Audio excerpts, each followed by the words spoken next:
Alhamdulillah. Kami atas nama pengurus mengucapkan selamat Hari Raya Idul Adha 1444 Hijriah 2023 dengan semangat berkorban. Semoga meningkatkan keimanan dan ketakwaan kita kepada Allah SWT. Amin, amin ya Rabbil Alamin. Jadi pada sholat Idul Adha sekarang ini merupakan sholat Idul Adha di Mushola Ansor tahun ketiga.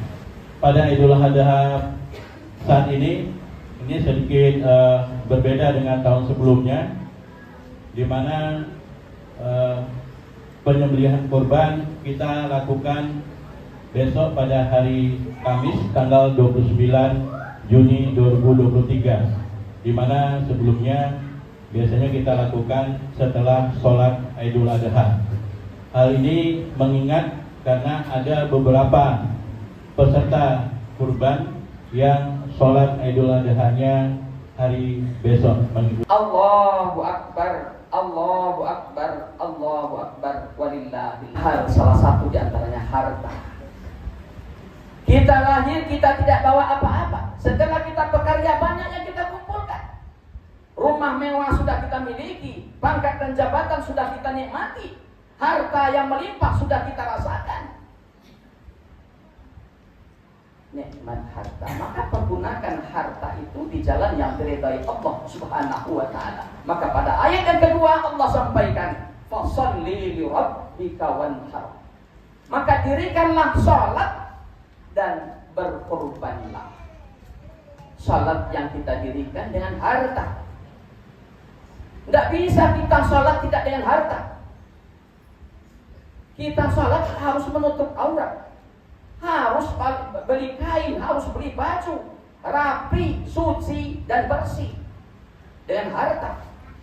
Karena dengan kesucian itu akan mendapatkan kekhusyukan kepada Allah Subhanahu wa ta'ala. Saudara-saudara kita Mekah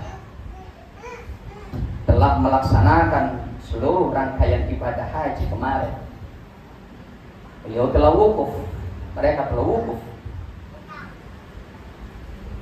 di padang Arafah. Maka hari ini sudah pas kita laksanakan hari raya Idul Adha, merayakan kemenangan, merayakan kebahagiaan. Dan kita harus berkorban di tempat kita bagi orang-orang yang mampu. Jangan ada batasan untuk korban ini. Selagi ada rezeki, tingkatkan terus pengorbanan kita. Ada yang mengatakan nambo cukup 7 kali selama kan itu kemampuanmu ke surga besok. Jangan, tingkatkan terus, perbanyak ibadah, perbanyak pengorbanan. Allah akan lihat setiap pengorbanan kita. Nabi Allah Ibrahim saja 1 kali pengorbanan lebih kurang 100 ekor onta. Kenapa kita punya tawar-tawaran dengan Allah Subhanahu wa ta'ala? Selagi kita mampu, maka berkorbanlah. Bapak-bapak, ibu-ibu, sidang jemaah yang dimuliakan Allah, kurban itu pertama adalah takarrub ilallah, dalam rangka mendekatkan diri kepada Allah Subhanahu wa ta'ala. Ini hadis Rasulullah. Ketika para sahabat duduk bersama Rasul, sahabat bertanya, qalu ya Rasulullah, wahai Rasul Allah, ma hasihil adha? Apa itu pengorbanan? Apa itu kurban? Mereka bertanya tentang korban kepada Rasul. Rasul menjawab, qala sunnatu abikum Ibrahim. Itu adalah sunnah bapak engkau Ibrahim. Sahabat bertanya lagi, qalu ma lana minha? Apa keuntungannya buat kami yang berkorban ya Rasul? Rasul menjawab, qala bi kulli sya'ratin hasanah. Tiap-tiap bulu yang ada pada hewan yang kita korbankan itu bernilai 1 kebajikan. Tidak terhitung bulu yang ada pada hewan ternak yang kita korbankan itu, sebanyak itu pula kebajikan yang telah kita tanamkan. di hadapan Allah Subhanahu wa taala. Maka semakin banyak kita korbankan, semakin banyak kebajikan yang kita dapatkan. Sekali lagi, jangan punya tawar-menawar dengan Allah Subhanahu wa taala. Selagi ada rezeki, berkorbanlah. Maka Rasulullah sangat mengecam orang-orang yang punya kemampuan tapi tidak mau berkorban. Artinya tidak ada batasan selagi mampu. Kata Rasulullah, "Man wajada sa'a li ayyudahi falam yudahi fala yaqrabanna musallana." Barang siapa yang mampu berkorban,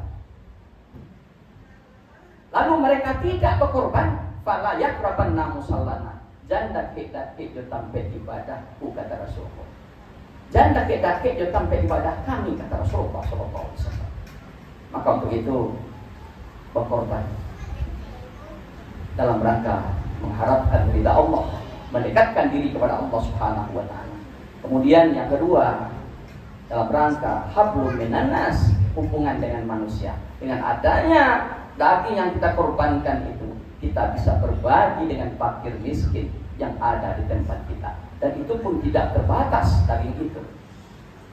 Tidak, jangankan kaya dan miskin sesama umat Islam, orang non-Islam pun yang ada di situ diberikan daging korban itu. Allahu Akbar, Allahu Akbar, Allahu Akbar, walillahil hamd. Nabi Ibrahim alaihi salam di waktu kecil anak beliau tanamkan ilmu agama dengan baik. Mereka tumbuh dengan kesopanan, dengan budi pekerti yang baik. Maka setelah besar, setelah remaja, diajak mereka musyawarah. Artinya apa? Nabi Ibrahim mencontohkan bahwa beliau itu mengedepankan musyawarah. Ini seorang rasul kepada anaknya, kalau dia mau kan bisa-bisa saja, tapi beliau mengedepankan musyawarah. Anak Ismail ini yang dididik dengan ilmu agama yang baik oleh ayahnya, beliau sangatlah sopan, pandai menyenangkan hati orang tuanya. Maka ketika terjadi kesepakatan itu, Nabi Ibrahim membaringkan Nabi Ismail di suatu tempat. Waktu akan dilaksanakan penyembelihan, Allah ganti dengan seekor kibas.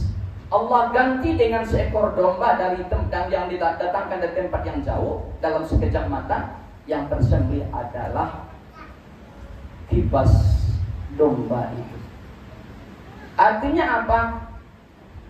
Kisah Nabi Ibrahim bersama anak beliau Nabi Ismail alaihissalam ini adalah mengatakan bukanlah manusia yang harus dikorbankan, akan tetapi hewan yang harus kita korbankan. Maka sampai saat ini hewan dikorbankan oleh orang-orang yang punya keyakinan mantap kepada Allah Subhanahu wa taala. Karena tidak semua orang yang punya harta yang mampu berkorban bapak dan ibu. Dan tidak semua orang miskin yang tidak mampu berkorban. Banyak orang-orang yang nampak kelihatannya miskin tapi berkorban. Banyak juga orang-orang yang kelihatan kaya tapi belum terpanggil hatinya untuk berkorban. Allahu Akbar, Allahu Akbar, Allahu Akbar, walillahil hamd. Apa resepnya Nabi Allah Ibrahim alaihissalam? Rupanya beliau ini mengkader, membentuk karakter anak beliau ini jauh-jauh hari. Bahkan sebelum ada Ismail, beliau telah berdoa, Rabbi habli minas sholihin. Ya Allah, berikan aku anak yang saleh. Sehingga muncullah anak-anak yang saleh. Hadirlah anak-anak yang saleh. Maka jadikan ini pelajaran buat kita, bahwa kita punya amanah, kita diamanahkan Allah berupa anak. Pelihara mereka, jangan sampai sia-siakan mereka. Jangan bedakan antara ilmu agama dengan ilmu dunia. Ilmu agama sangat penting, ilmu dunia pun penting, karena kebahagiaan di dunia ini dengan adanya ilmu pelajaran dunia. kadangkala kalau untuk SD, TK, SD, SMP, perguruan tinggi kita bisa carikan dananya kemana-mana. Kita bisa berbuat bermacam ragam cara agar anak ini sekolah.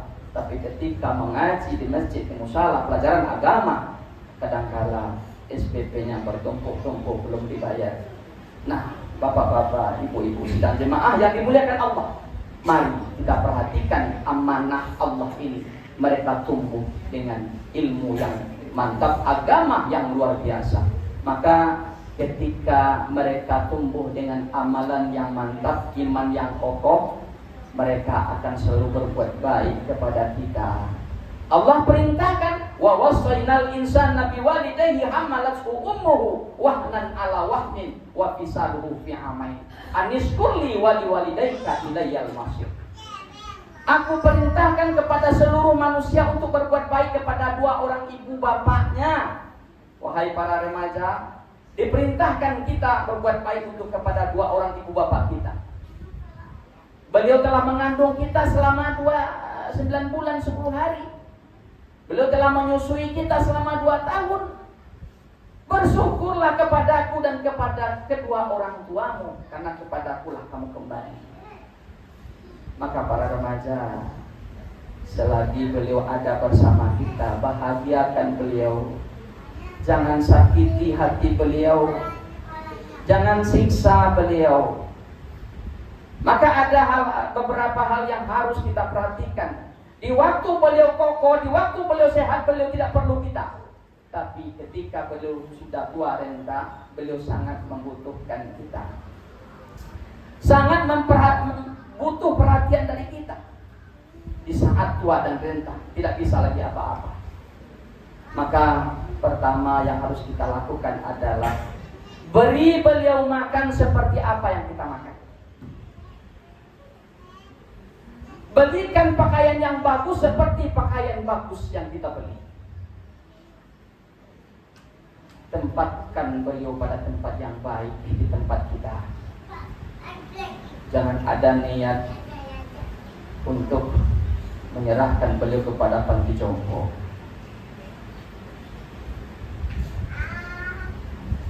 Kalau beliau jauh dari kita, sering-seringlah telepon.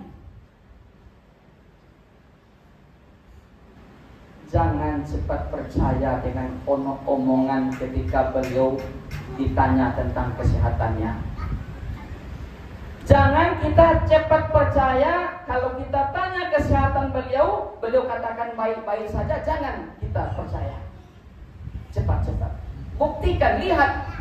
Karena seorang orang tua tidak pernah mau membebani anak-anaknya. Walaupun sakit, beliau akan katakan sehat.